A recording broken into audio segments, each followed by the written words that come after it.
ഇതെല്ലാം എടുത്തുകൊണ്ട് അതിരാവിലെ ഞാനും എൻ്റെ അച്ഛനും അമ്മയും കൂടി പോകുന്നത് ഒരു ഫുൾ ബോഡി ചെക്കപ്പ് ചെയ്യാൻ വേണ്ടിയിട്ടാണ്.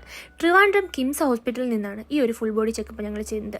എക്സിക്യൂട്ടീവ് ചെക്കപ്പാണ് ഞങ്ങൾ ബുക്ക് ചെയ്തിരുന്നത്. രാവിലെ 7 മണിക്കാണ് ഞങ്ങൾക്ക് അപ്പോയിൻമെൻറ്റ് ടൈം തന്നിരുന്നത്. ഞങ്ങൾ എത്തിയപ്പോഴേ 7:15. അവർ തന്ന ഫോം ഫില്ല് ചെയ്ത് പേയ്മെൻറ്റും ചെയ്തതിന് ശേഷമായിരിക്കും നമ്മുടെ ചെക്കപ്പ് സ്റ്റാർട്ട് ചെയ്യുന്നത്. ഫുഡ് കഴിക്കുന്നതിന് മുന്നിലുള്ള ഹൈറ്റും വെയിറ്റും BP-യും ബ്ലഡും കൊടുത്ത് എക്സ്റേയും എടുത്തതിന് ശേഷമായിരിക്കും നമുക്ക് ബ്രേക്ക്ഫാസ്റ്റ് കഴിക്കാൻ വേണ്ടിയിട്ട് അവർ വിടുക. ഞങ്ങൾ എടുത്തേക്കുന്ന പാക്കേജിൽ ബ്രേക്ക്ഫാസ്റ്റും ലഞ്ചും ഇൻക്ലൂഡഡ് ആണ്. UK ഹോസ്പിറ്റലിൽ പോയിട്ട് ഞാൻ ഒന്നും തന്നെ ചെക്ക് ചെയ്തിട്ടില്ല. തൈറോയിഡും PCOD ഒക്കെ ഉള്ളത് കൊണ്ട് തന്നെ ഇവിടെ വന്നതിന് ശേഷം അതൊക്കെ ചെക്ക് ചെയ്യണമെന്ന് മുന്നിലേ തീരുമാനിച്ചതാണ്. കൂട്ടത്തിൽ അമ്മയ്ക്കും അച്ഛനും ഒരുപാട് അസുഖങ്ങളുള്ള കാലങ്ങളാണ്.